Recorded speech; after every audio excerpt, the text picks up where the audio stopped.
వాజీ imports and exports ఈ పేరు వింటే ఖచ్చితంగా ఎక్కడో చూసామే అని అందరికీ అనిపిస్తుంది. సో మరి ఓజీ సినిమాలో అంటే రీసెంట్గా ఒక టీజర్ వచ్చింది కదా, ఆ టీజర్లో మనం చూస్తే ఒక షిప్ యార్డ్లోని కంటైనర్ పైన ఈ పేరు రాసి ఉంటుంది. సో అంతకుముందు ఇక్కడ కాదు, అంతకుముందు ఎక్కడో విన్నట్టుంది అని అనుకునే వాళ్ళకి సాహో సినిమా గుర్తుకొస్తుంది. సో మరి సాహో సినిమాలో ఒక నగరం పేరు ఈ పేరు.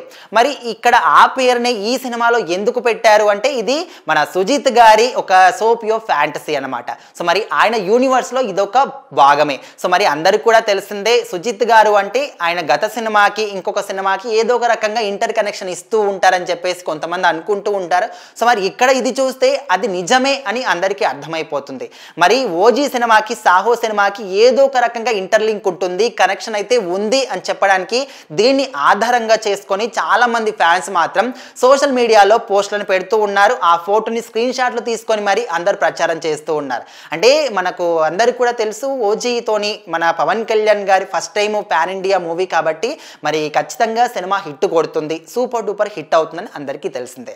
మరి సాహో సినిమాతోని కూడా ప్రభాస్ గారు ఆల్రెడీ పాన్ వరల్డ్ రేంజ్ లో కూడా ఎంత మంచి క్రేజ్ ఉంది ఆయనకి. ఓన్లీ మన దేశంలోనే కాదు, దేశ విదేశాల్లో కూడా మంచి క్రేజ్ ఉన్నటువంటి హీరో ప్రభాస్ గారు. సో మరి ఆయనతోని సినిమా చేసి కొంతమందిని మెప్పించకపోయినప్పటికీ కలెక్షన్ల పరంగా మాత్రం చాలా భారీగానే కొల్లగొట్టింది సాహో సినిమా. సో మరి ఓజీతోని కూడా అంతకు మించి కొల్లగొట్టబోతున్నాడు సుజిత్ గారు అని చెప్పేసి కూడా మాట్లాడుకుంటున్నారు. మరి ఇక్కడ ఈ రెండు సినిమాలకి ఇంటర్లింక్ గా ఈ యొక్క అంటే వాజీ ఇంపోర్ట్స్ అండ్ ఎక్స్పోర్ట్సే కాకుండా ఇంకొక షాట్ ని కూడా అనుకుంటున్నారు. రీసెంట్ గా టీజర్ కాకుండా ట్రైలర్ వచ్చింది కదా, ఈ ట్రైలర్ లో చూస్తా ఉంటే ముంబైకి సంబంధించినటువంటి ఒక డైలాగ్ పవన్ కళ్యాణ్ గారు చెప్పిన తర్వాత ఒక మనిషి నడుస్తూ వస్తున్నటువంటి షాట్ మనకు కనిపిస్తుంది.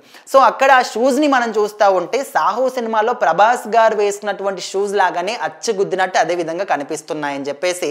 సో మరి ఈ సినిమాలో ఆ దానికి ఏమైనా ఇంటర్లింక్ ఏమైనా కనిపిస్తుందా అంటే కొంతమంది, లేదు ప్రభాస్ గారి క్యామియో కూడా ఓజీ సినిమాలో ఉంది అంటే ఇంకొంతమంది. సో ఈ విధంగా ఎన్ని రకాలుగా ఎంతమంది అనుకున్నప్పటికీ కూడా సినిమా వచ్చిన తర్వాత మనకు తెలుస్తుంది ఇక్కడ సాహో సినిమాకి ఏదైనా ఇంటర్లింక్ ఉందా, మరి ప్రభాస్ గారు ఏమైనా క్యామియో రోల్ చేశారా అంటే సో మరి ఖచ్చితంగా సినిమా రిలీజ్ అయిన తర్వాత చూసిన తర్వాత ఫ్యాన్సే చెప్పాలి. సో అంతవరకు మనం కూడా క్లారిటీగా ఉన్నాడు అని చెప్పలేము, లేడు అని చెప్పలేము, మరి రెండు సినిమాలకి ఇంటర్లింక్ ఉంది అని కూడా చెప్పలేం. మరి అక్కడ సుజిత్ గారి డైరెక్షన్ కాబట్టి ఆయన ఏ రకంగా ఆలోచించాడో, మరి ఆయన ఆలోచన విధానం ఎంత యూనిక్గా ఆలోచించాడో మనం అర్థం చేసుకోవచ్చు. సాహో సినిమా ఎంత క్వాలిటీ పిక్చర్ ఇచ్చారో సో మరి ఇక్కడ ఈ సినిమాలో కూడా అంత క్వాలిటీ డెఫినెట్లీ ఉంటుంది. సినిమా మాత్రం హిట్ రాసి పెట్టుకోండి అని చెప్పేసి ఫ్యాన్స్ మాత్రం గత నుంచి కూడా మాట్లాడుకుంటున్న మాటే.